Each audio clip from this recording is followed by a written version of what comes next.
आप सुनने जा रहे हैं रस्किन बॉन्ड की लिखी कहानी मंकी ट्रबल। दादाजी ने टूटू को एक सड़क के कलाकार से 10 रुपयों में खरीदा था। उस आदमी के पास 3 बंदर थे। टूटू सबसे छोटी थी, लेकिन सबसे शरारती। उसे ज्यादातर समय बांध कर रखा जाता था। छोटा बंदर कॉलर और चेन के साथ इतना दुखी दिख रहा था कि दादाजी ने यह फैसला किया था कि वह हमारे घर में ज्यादा खुश रहेगा। दादाजी को अजीब जानवर पालने का शौक था। जब मैं 8-9 साल का था, तब उनकी इस आदत को मैं बढ़ावा देता था। पहले तो दादी ने घर में बंदर रखने का विरोध किया। उन्होंने कहा, तुम्हारे पास पहले से ही काफी जानवर हैं। दादी जी ने यह दादाजी की बकरी, कुछ सफेद चूहे और एक छोटे कछुए की तरफ इशारा करते हुए कहा। मैंने कहा, लेकिन मेरे पास तो कुछ भी नहीं है। तुम 2 बंदरों के बराबर शैतान हो। एक लड़के से मैं तंग आ जाती हूँ। दादी ने जवाब दिया। लेकिन टूटू तो लड़का नहीं है, दादाजी ने गर्व से कहा। यह एक छोटी सी सुंदर बंदरिया है। दादी मान गई। वह हमेशा से यह चाहती थी कि घर में एक लड़की हो। उन्हें विश्वास था कि लड़कियां लड़कों की तुलना में कम परेशानियां पैदा करती हैं। टूटू ने यह धारणा गलत साबित कर दी। वह एक सुंदर छोटी बंदरिया थी। उसकी चमकीली आंखों में शरारत झलकती थी, जो गहरी भौहें से नीचे चमकती थी। उसके मोती जैसे सफेद दांत अक्सर हंसी में दिख जाते थे, जिससे आंटी रूबी की हालत खराब हो जाती थी। चाची पहले ही दादाजी के पालतू अजगर से परेशान थी, जो लखनऊ के घर में रहता था। लेकिन यह देहरा का घर था और चाचा चाची को हमारे जानवरों को सहन करना पड़ता था। एक दिन आंट रूबी ने हम सभी को चौंका दिया। उन्होंने यह घोषणा की कि उनकी सगाई हो गई है। हमने हमेशा सोचा था कि आंटी रूबी कभी भी शादी नहीं करेंगी। उन्होंने खुद भी कई बार ऐसा कहा था, लेकिन ऐसा लग रहा था कि उन्हें सही व्यक्ति अब मिल चुका है, और वे थे रॉकी फर्नांडिस, जो गोवा के एक स्कूल में टीचर थे। रॉकी एक लंबे, मजबूत जबड़े वाले हंसमुख व्यक्ति थे, जो अक्सर घर आया करते थे और मेरे लिए ढेर सारी चॉकलेट और काजू लाते थे। उनके पास मानो कभी न खत्म होने वाला भंडार था। उन्होंने मुझे मार्चिंग के गीत भी सिखाए। स्वाभाविक रूप से मुझे रॉकी पसंद आए। आंट रूबी ने इतना समझदारी भरा निर्णय लिया था। इस बात के लिए मेरी नजरों में उनका मान और बढ़ गया था। एक दिन मैंने सुना कि वे दोनों बाजार जाकर सगाई की अंगूठी खरीदने की बात कर रहे थे। मैंने यह तय किया कि मैं भी उनके साथ जाऊंगा, लेकिन चूंकि आंटी रूबी ने स्पष्ट कर दिया था कि उन्हें मेरी मौजूदगी नहीं चाहिए, मैंने सोचा कि बेहतर होगा कि थोड़ी दूर तक मैं उनका पीछा करूं। टूटू, मेरी पालतू बंदरिया, जो इस महत्वपूर्ण मिशन को भांप चुकी थी, उसने मेरा पीछा करने का फैसला किया। लेकिन चूंकि मैंने उसे साथ आने का न्योता नहीं दिया था, उसने भी दूरी बनाए रखने का निर्णय लिया। भीड़ भाड़ वाले बाजार में मैं आंटी रूबी और रॉकी के काफी करीब पहुंच गया था, बिना उनके ध्यान में आए। मैंने इंतजार किया जब तक कि वे एक बड़े ज्वेलरी शॉप की दुकान में आराम से बैठ नहीं गए, और फिर मैंने ऐसे घूमते हुए उनके पास जाने का नाटक किया जैसे मैं उन्हें गलती से देख रहा हूं। आंटी रूबी मुझे देखकर बहुत खुश नहीं हुई, लेकिन रॉकी ने हाथ हिलाकर मुझे बुला लिया। आओ, हमारी मदद करो। अपनी आंटी के लिए एक खूबसूरत अंगूठी चुनने में उनकी मदद करो। मुझे यह सब पैसे की बर्बादी लग रही थी, लेकिन मैंने कुछ नहीं कहा। आंटी रूबी मुझे अपने सबसे नापसंद भरे लुक से देख रही थी। जब जौहरी यानी कि ज्वेलर और आंटी रूबी हीरे की अंगूठियां छाट रहे थे, तभी टूटू बिना किसी के ध्यान में आए दुकान में घुस गई। उसकी मौजूदगी का पहला संकेत एक हल्की खुशी भरी चीख थी। सबने उसकी ओर देखा, जो एक सुंदर हार पहनने की कोशिश कर रही थी। और ये पत्थर क्या है? मैंने पूछा। ये मोती जैसे लगते हैं, रॉकी ने कहा। ये तो असली मोती हैं, दुकानदार ने जवाब दिया, जो हार को पकड़ने की कोशिश कर रहा था। ये भयानक बंदरिया, आंटी रूबी चिल्लाई। मुझे पता था कि ये लड़का इसे यहां लेकर आएगा। हार पहले ही टूटू के गले में था। मुझे लगा कि वह इसमें काफी अच्छी लग रही है, लेकिन उसने हमें प्रशंसा करने का समय ही नहीं दिया। हमारी पकड़ से बाहर निकलते हुए टूटू ने रॉकी को चकमा दिया। मेरे पैरों के बीच से फिसलती हुई भीड़ भाड़ वाली सड़क की ओर वह भाग गई। मैं उसके पीछे भागा, चिल्लाते हुए कि वह रुक जाए, लेकिन वह सुनने के मूड में बिल्कुल नहीं थी। जौहरी अपनी दुकान छोड़कर हमारे पीछे दौड़ा, रॉकी भी और कई राहगीर भी। जिन्होंने घटना देखी थी वह सभी दौड़ पड़े। जो लोग ये नहीं समझ पाए कि क्या हो रहा है, वे भी इस दौड़ में शामिल हो गए। जैसा कि दादाजी हमेशा कहते थे, भीड़ में हर कोई नेता का पीछा करता है, भले ही उन्हें ये ना पता हो कि नेता कौन है। हर किसी को यह पता नहीं था कि नेता टूटू थी। केवल सबसे आगे दौड़ने वाले ही उसे देख पा रहे थे। टूटू ने अपनी भागने की गति को बढ़ाने के लिए एक गुजरती स्कूटर चालक की पीठ पर छलांग लगा दी।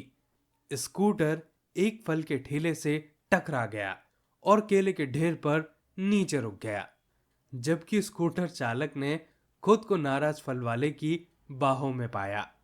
टूटू ने एक केला छीला, आधा खाया और फिर आगे बढ़ने का फैसला किया। एक छज्जे से उसने धोबी के गधे पर एक इमरजेंसी लैंडिंग की। गधा तुरंत घबरा गया और सड़क पर भागने लगा, जबकि कपड़ों के गट्ठर रास्ते में गिरते चले गए। धोबी भी इस दौड़ में शामिल हो गया। स्कूल जाते बच्चों ने सोचा कि यह क्लास में जाने से तो बेहतर है। खुशी के नारों के साथ वे जल्द ही हाफते हुए बड़ों को पीछे छोड़ गए। आखिरकार टूटू बाजार छोड़कर हमारे घर की ओर जाने वाली सड़क पर आ गई, लेकिन यह जानते हुए कि उसे घर पहुंचते ही पकड़ लिया जाएगा और बंद कर दिया जाएगा, उसने दौड़ खत्म करने का फैसला किया। उसने अपनी गर्दन से हार बड़ी चालाकी से निकाला और उसे एक छोटी नहर में फेंक दिया, जो कि सड़क के किनारे बह रही थी। जौहरी ने दुख के साथ नहर में छलांग लगा दी। फिर रॉकी ने भी और मैंने भी। ऐसे ही कई और लोगों ने भी छलांग लगा दी। बच्चों ने भी और फिर बड़े भी इसमें कूद पड़े, मानो ये खजाने की खोज बन गई। लगभग 20 मिनट के बाद रॉकी ने चिल्लाते हुए कहा, मुझे मिल गया। कीचड़, जलकुंभी, फर्न और टेडपोल से लिपटे हुए हम नहर से बाहर निकले और रॉकी ने हार राहत महसूस कर रहे दुकानदार को सौंप दिया। आखिरकार अंगूठी खरीदी गई और सगाई की घोषणा हुई और शादी की तारीख भी तय हो गई। शादी से कुछ दिन पहले मैंने टूटू को रसोई में दादी के साथ शादी का केक बनाते हुए पाया। टूटू अक्सर खाना बनाने में दादी की मदद करती थी और जब दादी नहीं देखती थी तो बर्तन में जड़ी बूटियां, मसाले और अन्य दिलचस्प चीजें डाल देती थी। मुझे नहीं पता कि जब दादी देख नहीं रही थी तब उस शादी के केक में क्या क्या गया, लेकिन मैंने टूटू को लाल मिर्च की चटनी, करेले के बीज और अंडे के छिलकों को बहुत ज्यादा मात्रा में डालते हुए देखा। यह सच है कि शादी के मेहमानों को शादी के बाद कई दिनों तक नहीं देखा गया, लेकिन किसी ने भी केक के खिलाफ कुछ नहीं कहा। ज्यादातर लोगों ने इसका स्वाद इंटरेस्टिंग बताया। दोस्तों, ये थी पूरी कहानी। आशा करता हूं कि आपको ये कहानी अच्छी लगी होगी। ऐसी और कहानियां सुनने के लिए चैनल को सब्सक्राइब कीजिए, अपने आसपास सफाई बनाए रखें और एक पेड़ जरूर लगाएं। आप सभी का बहुत बहुत धन्यवाद।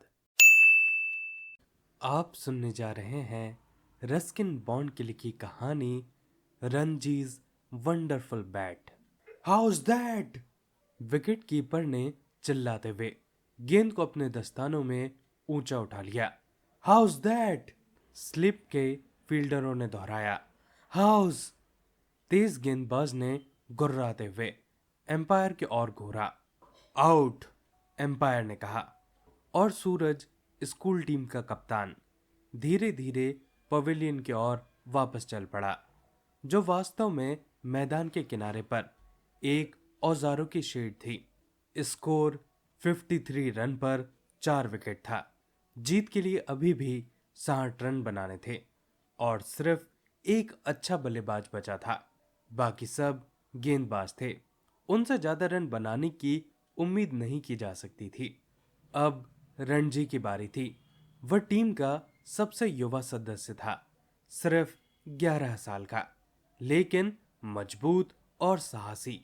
जब वह तेजी से विकेट की ओर चला, उसके बिखरे हुए काले बालों को पहाड़ियों से आ रही ठंडी हवा ने सहलाया। रणजी की नजर तेज थी और कलाई मजबूत, और उसने कई छोटे मैचों में ढेर सारे रन बनाए थे। लेकिन पिछले 2 इंटर स्कूल के मैचों में उसका प्रदर्शन खराब रहा था। सबसे ज्यादा 12 रन ही बनाए थे।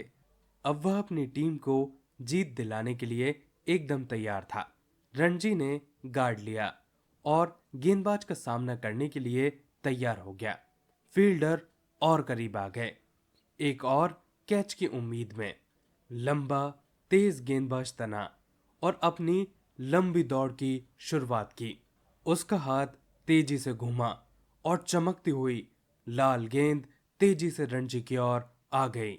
रणजी आगे बढ़कर गेंद को वापस गेंदबाज की ओर खेलने वाला था, लेकिन आखिरी पल में उसने अपना मन बदला और पीछे हटकर गेंद को फील्डरों के घेरे के दाईं ओर ऑफ साइड में धकेलने की योजना बनाई। गेंद हवा में स्विंग हुई, घास से टकराकर तेजी से आई और सीधे रणजी के पैड पर जा लगी। House that? गेंदबाज ने कंगारू की तरह उछलते हुए चिल्लाया। House that? विकेट कीपर चिल्लाया। हाउस? सभी फील्डरों ने पूछा। एम्पायर ने धीरे से उंगली उठाई। आउट, उन्होंने कहा। और अब रणजी की बारी थी औजारों के शेड में वापस लौटने की। मैच मेहमान टीम ने जीत लिया। कोई बात नहीं, सूरज ने रणजी की पीठ थपथपाते हुए कहा। तुम अगली बार बेहतर करोगे, बस तुम फॉर्म में नहीं हो। लेकिन उनके क्रिकेट कोच ज्यादा सख्त थे। अगले मैच में तुम्हें और रन बनाने होंगे, कोच ने रणजी से कहा। नहीं तो टीम में तुम्हारी जगह नहीं बचेगी। बाकी खिलाड़ियों से बचते हुए रणजी धीरे धीरे घर की ओर चला, सर झुका हुआ और हाथ जेब में डाले हुए। वह बहुत परेशान था। उसने इतनी मेहनत की थी और नियमित रूप से अभ्यास भी किया था, लेकिन जब इम्पोर्टेंट मैच आया तो वह अच्छा प्रदर्शन नहीं कर सका। उसे लग रहा था कि वह कुछ भी नहीं कर सकता, लेकिन उसे क्रिकेट खेलना बहुत पसंद था और वह स्कूल टीम से बाहर होने की कल्पना भी नहीं कर सकता था। घर जाते समय उसे घड़ी के टावर के पास से गुजरना पड़ा, जहां वह अक्सर मिस्टर कुमार की स्पोर्ट्स की दुकान पर रुकता था। वह वहां दुकान के मालिक से बातें करता और अलमारियों में रखी चीजों को देखता। फुटबॉल, क्रिकेट की गेंद, बैडमिंटन के रैकेट, हॉकी स्टिक और अलग अलग प्रकार की गेंदें। यह एक अद्भुत जगह थी जहां रणजी अक्सर समय बिताना पसंद करता था। लेकिन आज उसका रुकने का मन नहीं था। उसने दूसरी ओर देखा और सड़क पार करने ही वाला था कि मिस्टर कुमार की आवाज ने उसे रोक लिया। अरे रणजी, आज इतनी जल्दी में हो और इतना उदास क्यों दिख रहे हो? रणजी को रुकना पड़ा और नमस्ते कहना पड़ा। वह मिस्टर कुमार को नजरअंदाज नहीं कर सकता था, जिन्होंने हमेशा उसकी मदद की थी और गेंदबाजी के अलग अलग तरीकों पर उसे सलाह दी थी।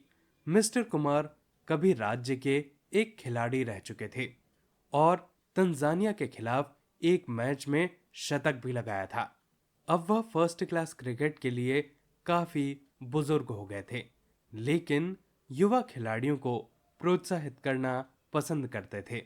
उनका यह मानना था कि रणजी एक अच्छा क्रिकेटर बन सकता है। क्या बात है? उन्होंने पूछा जब रणजी दुकान के अंदर आया। आज का मैच हार गए। जैसे ही रणजी दुकान में अंदर आया, उसे थोड़ा अच्छा महसूस हुआ। मिस्टर कुमार इतने दोस्ताना थे कि दुकान के सामान भी दोस्त की तरह लगते थे। बैट, बॉल और शटरकॉक जैसे रणजी की मदद करना चाहते हों। हम मैच हार गए, रणजी ने कहा। कोई बात नहीं, मिस्टर कुमार ने कहा। हारने वाला ना हो तो खेल भी ना हो। न क्रिकेट, न फुटबॉल, न हॉकी, न टेनिस, न कैरम, न कंचे। मेरे लिए स्पोर्ट्स की दुकान भी ना होती। वैसे तुमने कितने रन बनाए? कुछ नहीं, मैंने एक बड़ा गोल अंडा बनाया। मिस्टर कुमार ने रणजी के कंधों पर हाथ रखा। कोई बात नहीं, अच्छे खिलाड़ियों के साथ कभी कभी ऐसा होता है। लेकिन मैंने पिछले 3 मैचों में कोई अच्छा स्कोर नहीं बनाया, रणजी ने कहा। अगर अगले मैच में मैंने कुछ नहीं किया तो मुझे टीम से बाहर कर दिया जाएगा। ये तो नहीं होने दे सकते, मिस्टर कुमार ने सोचा। तो कुछ करना पड़ेगा। मैं बहुत अनलकी हूं, रणजी ने कहा। हो सकता है, लेकिन अगर ऐसा है तो अब तुम्हारी किस्मत बदलने का समय आ गया है। अब तो बहुत देर हो चुकी है, रणजी ने कहा। बिल्कुल नहीं, कभी देर नहीं होती। आओ मेरे साथ दुकान के पीछे चलो। देखते हैं तुम्हारी किस्मत का कुछ किया जा सकता है या नहीं। रणजी आश्चर्यचकित होकर मिस्टर कुमार के पीछे पीछे दुकान के पर्दे लगे हिस्से में गया।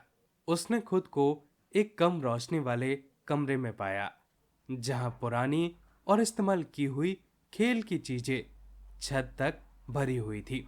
फटे हुए फुटबॉल के ब्लैडर, टूटे हुए बल्ले, बिना तार वाले रैकेट, टूटे हुए तीर और फटे हुए बैडमिंटन नेट।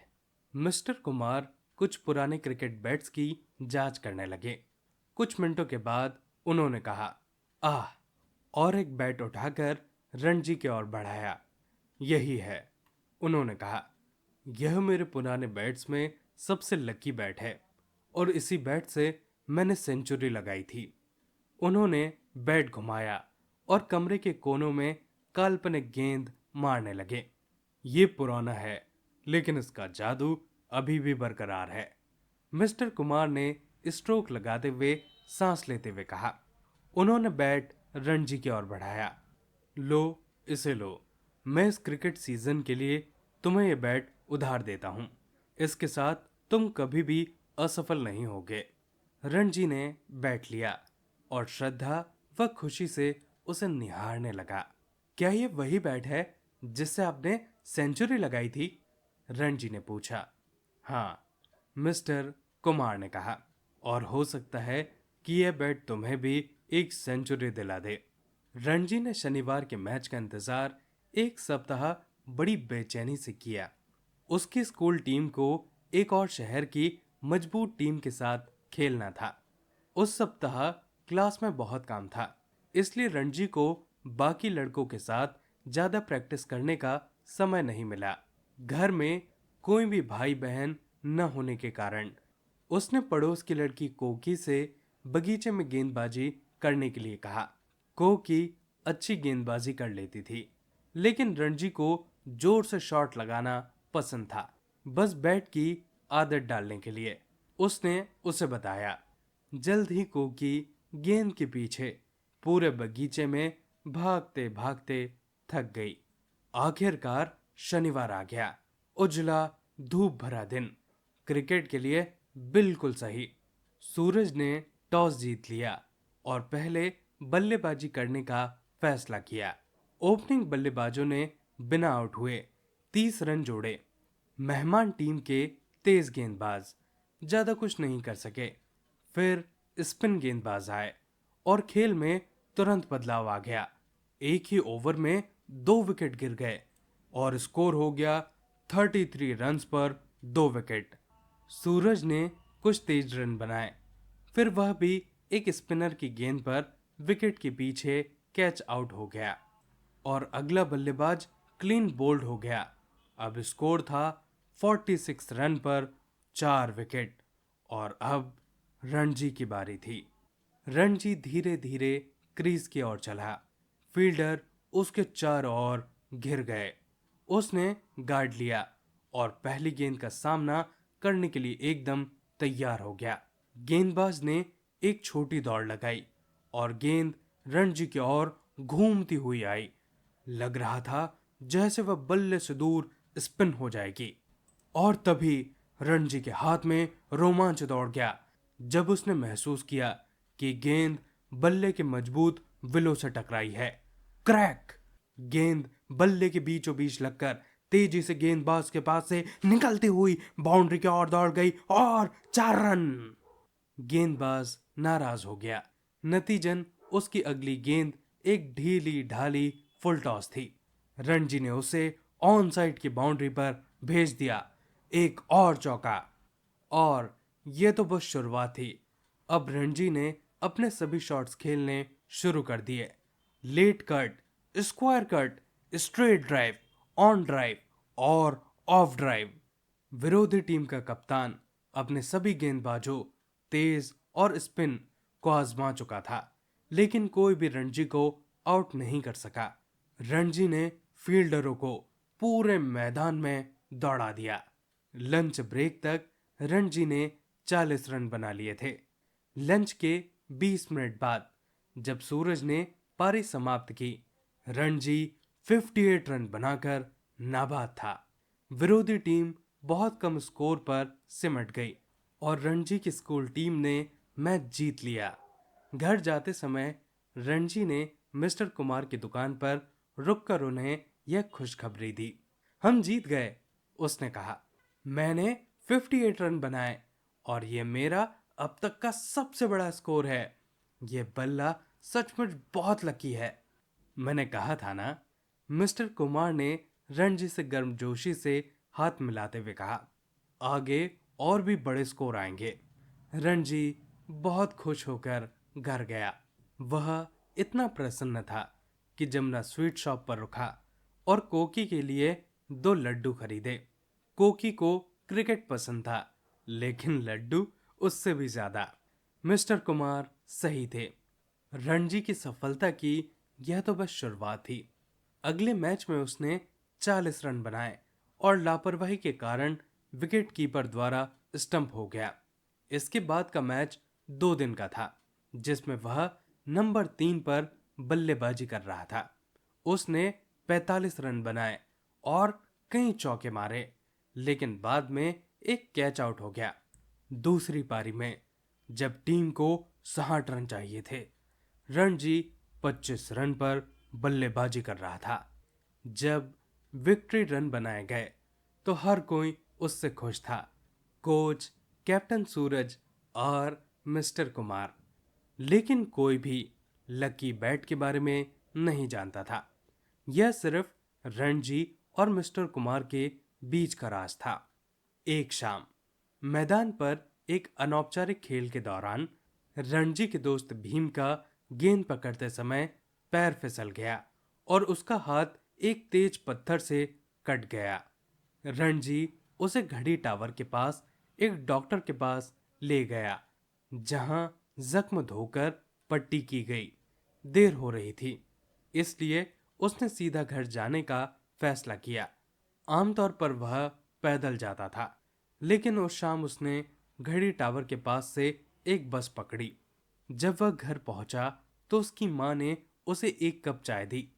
चाय पीते समय कोकी अंदर आ गई। उसने सबसे पहले पूछा, रण जी, तुम्हारा बल्ला कहाँ है?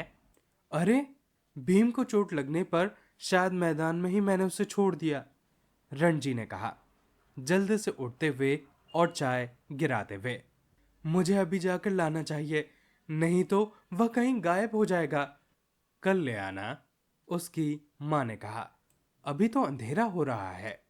मैं टॉर्च ले लूंगा, रणजी ने कहा, लेकिन वह अपने बल्ले के बारे में चिंतित था। बिना बैट के उसका लक उसका साथ छोड़ सकता था। उसके पास बस का इंतजार करने का धैर्य नहीं था और वह पूरा रास्ता मैदान तक दौड़ते हुए चला गया। मैदान सुनसान पड़ा था और बल्ले का कहीं अता पता नहीं था। फिर रणजी को याद आया कि उसने वह बैट घड़ी टावर पर भीम से अलविदा कहने के बाद बस में रख लिया था। उसे जरूर बस में ही छोड़ दिया होगा। अब वह उसे कभी नहीं मिल पाएगा। बैट हमेशा के लिए खो गया था। और शनिवार को रणजी की स्कूल की टीम का दिल्ली की एक टीम के साथ सबसे इम्पोर्टेंट मैच था। अगले दिन रणजी मिस्टर कुमार की दुकान पर बहुत उदास मन के साथ खड़ा हुआ था। क्या हुआ? मिस्टर कुमार ने पूछा। मैंने बल्ला खो दिया, रणजी ने कहा। वह आपका लकी बैट था। मैंने वही बल्ला जिससे इतने सारे रन बनाए थे, उसे मैंने बस में छोड़ दिया। और परसों हमें दिल्ली स्कूल से मैच खेलना है। मैं बिना रन के आउट हो जाऊंगा और हम चैंपियन बनने का मौका खो देंगे। मिस्टर कुमार पहले थोड़ा चिंतित दिखे, फिर उन्होंने मुस्कुराते हुए कहा, तुम अब भी बहुत सारे रन बना सकते हो, लेकिन मेरे पास बैट ही नहीं है, रणजी ने कहा। कोई भी बैट काम कर जाएगा, मिस्टर कुमार ने कहा। आपका क्या मतलब है? मेरा मतलब है खिलाड़ी इंपॉर्टेंट है, बैट नहीं। और मैं तुम्हें कुछ बताऊं, वह पुराना बैट जो मैंने तुम्हें दिया था, वह मेरे बाकी सभी बैटों से अलग नहीं था। सच में मैंने उस बल्ले से कई रन बनाए, लेकिन मैंने दूसरे बल्लों से भी उतना ही रन बनाए थे। मैं कभी किसी बैट पर खास निर्भर नहीं था। बैट में जादू तभी होता है जब खिलाड़ी में जादू हो। तुम्हें बल्ले की नहीं, बल्कि आत्मविश्वास की जरूरत थी, और बैट पर विश्वास करके तुमने अपना आत्मविश्वास वापस पाया।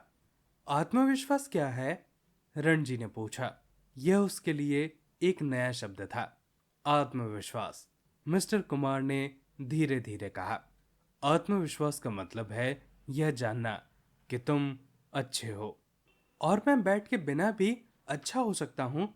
बिल्कुल, तुम हमेशा अच्छे रहे हो। तुम अभी भी अच्छे हो, तुम परसों भी अच्छे रहोगे। यह याद रखना, अगर तुम इसे याद रखोगे तो तुम बहुत रन बना पाओगे। सैटरडे को रणजी ने भीम से उसका बैट उधार लिया और मैदान में आ गया। स्कूल टीम ने पहला ही विकेट 2 रन पर खो दिया था। इस समय रणजी बल्लेबाजी करने के लिए आया। दिल्ली स्कूल का तेज गेंदबाज बहुत तेजी से गेंदें फेंक रहा था। रणजी ने उसकी गेंदों का सामना किया। पहली गेंद बहुत तेज थी, लेकिन अच्छी लेंथ पर नहीं थी। रणजी ने अपनी जगह पर खड़े होकर एक जोरदार पुल शॉट मारा और गेंद सीमा रेखा के पार चली गई। गेंद फील्डर के सिर के ऊपर से उड़ गई और एक कोल्ड ड्रिंक की बोतलों से भरे कैरेट में आकर गिरी। 6! सभी खड़े होकर तालियां बजाने लगे। और यह तो बस रणजी की शानदार पारी की शुरुआत थी। मैच ड्रॉ रहा, लेकिन रणजी के 75 रन स्कूल में चर्चा का विषय बन गए। और घर लौटते समय रणजी ने दर्जन भर लड्डू खरीदे, 6 कोकी के लिए और 6 मिस्टर कुमार के लिए। दोस्तों, ये थी पूरी कहानी। आशा करता हूँ कि आपको एक कहानी अच्छी लगी होगी। अगर आपको एक कहानी अच्छी लगी हो तो प्लीज़ इसे लाइक कीजिए और चैनल को सब्सक्राइब कीजिए। अपने आसपास सफाई बनाए रखें और एक पेड़ ज़रूर लगाएं। आप सभी का बहुत बहुत धन्यवाद। आप सुनने जा रहे हैं रस्किन बॉन्ड की लिखी कहानी नाइट ट्रेन एट देवली। जब मैं कॉलेज में था तो अपनी गर्मियों की छुट्टियां देहरा में अपनी दादी के घर बिताया करता था। मैं मई के शुरुआती दिनों में मैदानी इलाकों से चल देता और जुलाई के अंत में वापस लौटता। देवली एक छोटा स्टेशन था जो देहरा से लगभग 30 मील की दूरी पर था। यह भारतीय तराई के घने जंगलों की शुरुआत का संकेत देता था। ट्रेन सुबह 5 बजे के करीब देवली पहुंचती थी, जब स्टेशन पर बिजली के बल्बों और तेल के दियों की हल्की रोशनी होती और रेलवे ट्रैक के पार जंगल सुबह की धुंधली रोशनी में मुश्किल से दिखता। देवली में केवल एक अकेला प्लेटफॉर्म था, स्टेशन मास्टर का एक दफ्तर और एक वेटिंग रूम। प्लेटफॉर्म पर एक चाय की दुकान, एक फल बेचने वाला और कुछ आवारा कुत्ते थे। और कुछ खास नहीं, क्योंकि ट्रेन वहां केवल 10 मिनट के लिए रुकती थी और फिर जंगलों में आगे बढ़ जाती थी। यह ट्रेन देवली क्यों रुकती थी मुझे नहीं पता। वहां कभी कुछ खास नहीं होता था। ना तो कोई ट्रेन से उतरता था और ना ही कोई चढ़ता था। प्लेटफॉर्म पर कभी कूली नहीं दिखते थे, लेकिन ट्रेन वहां पूरे 10 मिनट रुकती थी। फिर घंटी बजती, गार्ड अपनी सीटी बजाता और देवली पीछे छूट जाता और भुला दिया जाता। मैं हमेशा सोचता था कि देवली में स्टेशनों की दीवार के पीछे क्या होता होगा। मुझे उस सुनसान से प्लेटफॉर्म और उस जगह के लिए काफी अफसोस होता था जहां कोई जाना नहीं चाहता था। मैंने तय किया कि एक दिन ट्रेन से दिवली उतरूंगा और वहां एक दिन बिताऊंगा, सिर्फ उस कस्बे को खुश करने के लिए। मैं 18 साल का था, अपनी दादी से मिलने आया हुआ था और रात की ट्रेन देवली में रुकी। एक लड़की प्लेटफॉर्म पर आई, टोकरियां बेच रही थी। सुबह ठंडी थी और उस लड़की ने अपने कंधों पर एक शॉल डाली हुई थी। उसके पैर नंगे थे और कपड़े पुराने, लेकिन वह एक युवा लड़की थी जो गरिमा और खूबसूरती से चल रही थी। जब वह मेरी खिड़की के पास आई तो वह रुक गई। उसने देखा कि मैं उसे ध्यान से देख रहा था, लेकिन शुरुआत में उसने अनदेखा करने का नाटक किया। उसकी त्वचा गोरी थी, जो चमकते काले बालों और गहरी बेचैन आंखों के साथ और भी निखर रही थी। और फिर वो आंखें जो खोजती हुई और भावपूर्ण थी मेरी आंखों से मिली। वह मेरी खिड़की के पास कुछ समय तक खड़ी रही और हम दोनों में से किसी ने कुछ नहीं कहा। लेकिन जब वह आगे बढ़ी तो मैंने खुद को अपनी सीट से छोड़ते हुए पाया। मैं डब्बे के दरवाजे की ओर बढ़ा और प्लेटफॉर्म पर खड़ा होकर दूसरी दिशा में देखने लगा। फिर मैं चाय की दुकान की ओर चल पड़ा। एक छोटी सी आग पर एक केतली उबल रही थी, लेकिन दुकान का मालिक ट्रेन में कहीं चाय परोसने में व्यस्त था। लड़की दुकान के पीछे से मेरे पास आई। क्या आप टोकरी खरीदना चाहते हो? उसने पूछा। ये बहुत मजबूत है, सबसे अच्छी बेच से बनी हुई है। नहीं, मैंने कहा, मुझे टोकरी नहीं चाहिए। हम दोनों एक दूसरे को बहुत देर तक देखते रहे। ऐसा लग रहा था कि जैसे समय ठहर गया हो। फिर उसने कहा, क्या तुम वाकई टोकरी नहीं लेना चाहते? ठीक है, मुझे एक दे दो, मैंने कहा। मैंने सबसे ऊपर वाली टोकरी ले ली और उसे 1 रुपया दिया। उसकी उंगलियों को छूने की भी हिम्मत नहीं हुई।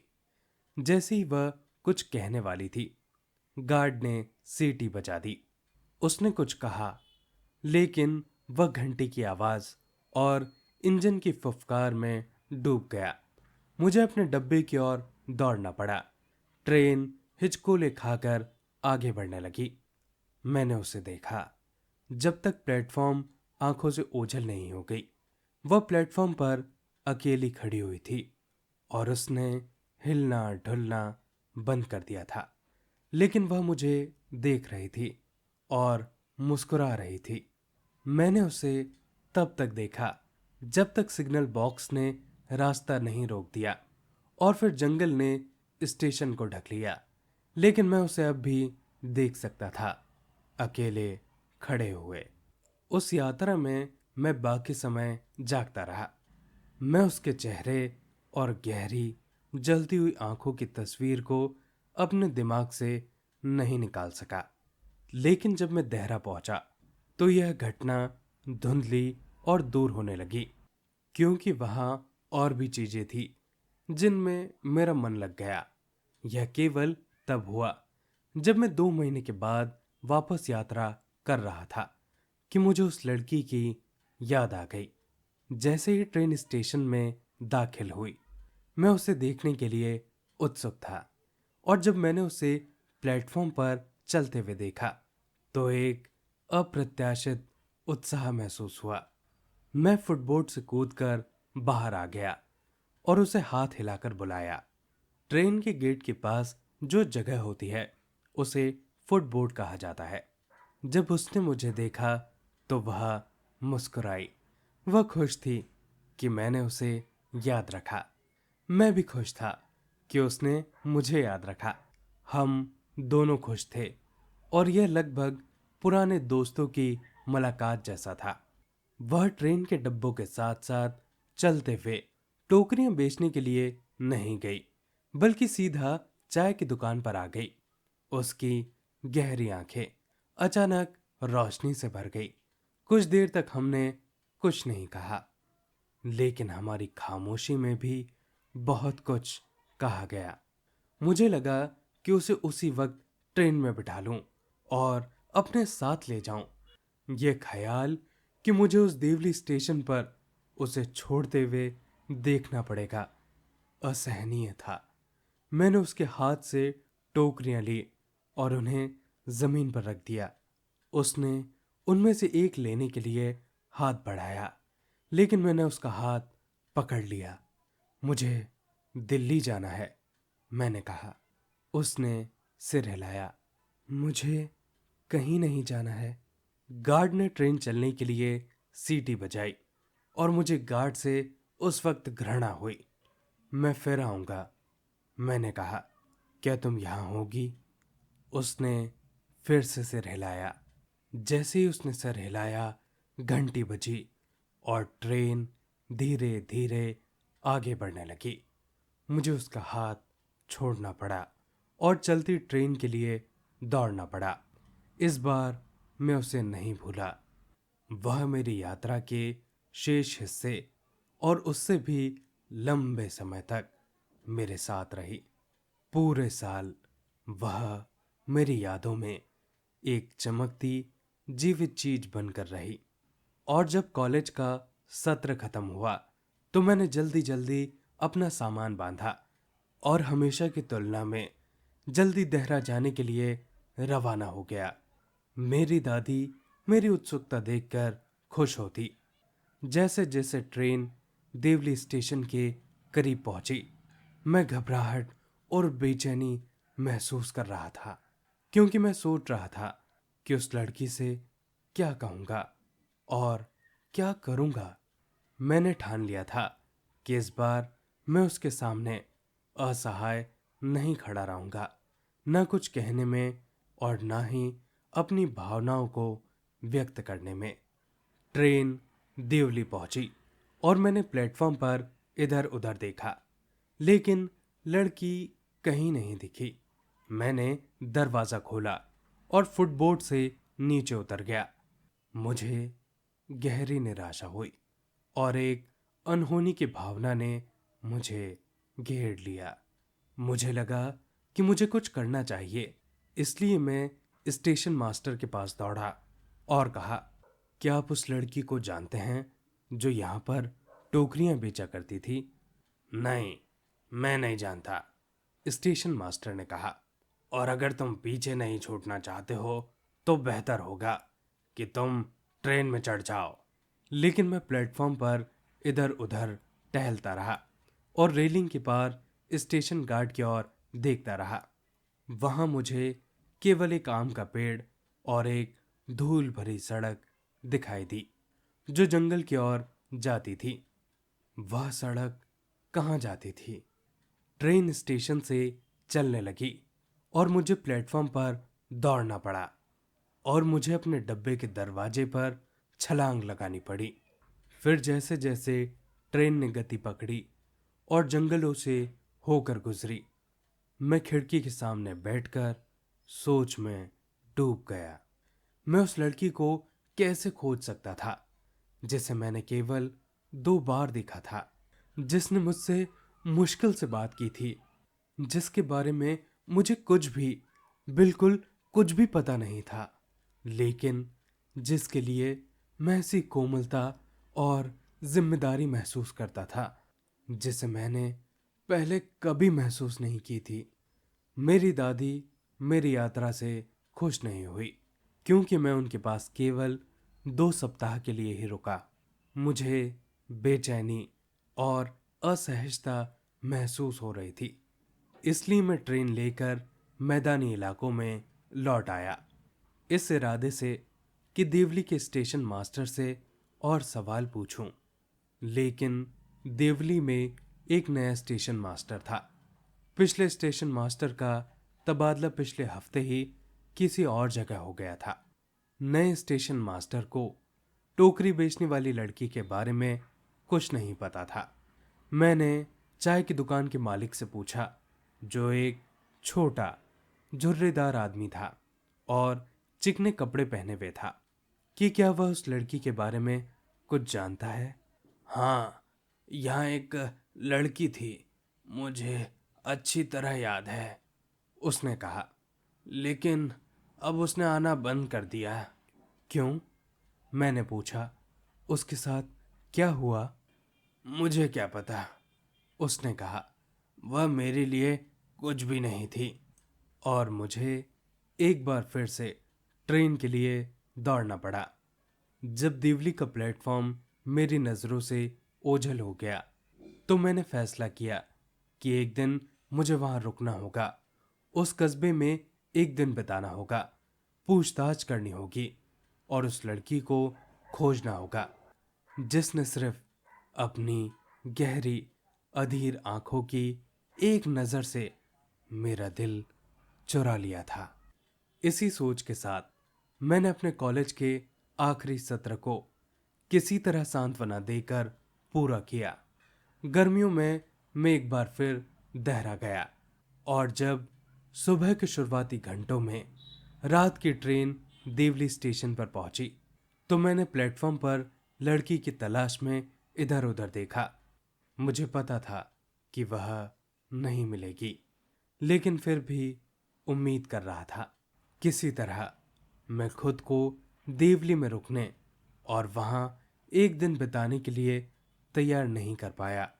अगर यह सब कोई कहानी या फिल्म होती, मैंने सोचा, तो मैं वहां उतरकर इस रहस्य को सुलझा लेता और पूरे किस्से का एक उपयुक्त अंत कर देता। मुझे लगता है मैं ऐसा करने से डरता था। मुझे डर था कि कहीं मैं यह जान न लूं कि उस लड़की के साथ वास्तव में क्या हुआ है। शायद वह अब देवली में नहीं थी, शायद उसकी शादी हो गई थी, या शायद वह बीमार पड़ गई थी। पिछले कुछ वर्षों में मैं कई बार देवली से गुजरा और हमेशा डिब्बे की खिड़की से बाहर देखता हूँ, आधी उम्मीद में कि कहीं वही अनछुआ चेहरा मेरी ओर देखकर मुस्कुरा रहा होगा। मैं अक्सर सोचता हूँ कि देवली में स्टेशन की दीवारों के पीछे क्या होता होगा। लेकिन मैं कभी अपनी यात्रा वहां नहीं रोकता। शायद ऐसा करने से मेरा यह खेल खराब हो जाए। मुझे उम्मीद है और सपने देखने की, और मुझे खिड़की से उस सुनसान प्लेटफॉर्म को देखते रहने में ही सुख मिलता है। उस लड़की के इंतजार में जो टोकरियां बेचती थी। मैं कभी दीवली में अपनी यात्रा नहीं रोकता, लेकिन जितनी बार हो सके वहां से गुजरता हूं। दोस्तों, ये थी पूरी कहानी। आशा करता हूं कि आपको ये कहानी अच्छी लगी होगी। ऐसी और कहानियां सुनने के लिए इस वीडियो को लाइक कीजिए और चैनल को सब्सक्राइब कीजिए। अपने आसपास सफाई बनाए रखें और एक पेड़ जरूर लगाएं। आप सभी का बहुत बहुत धन्यवाद।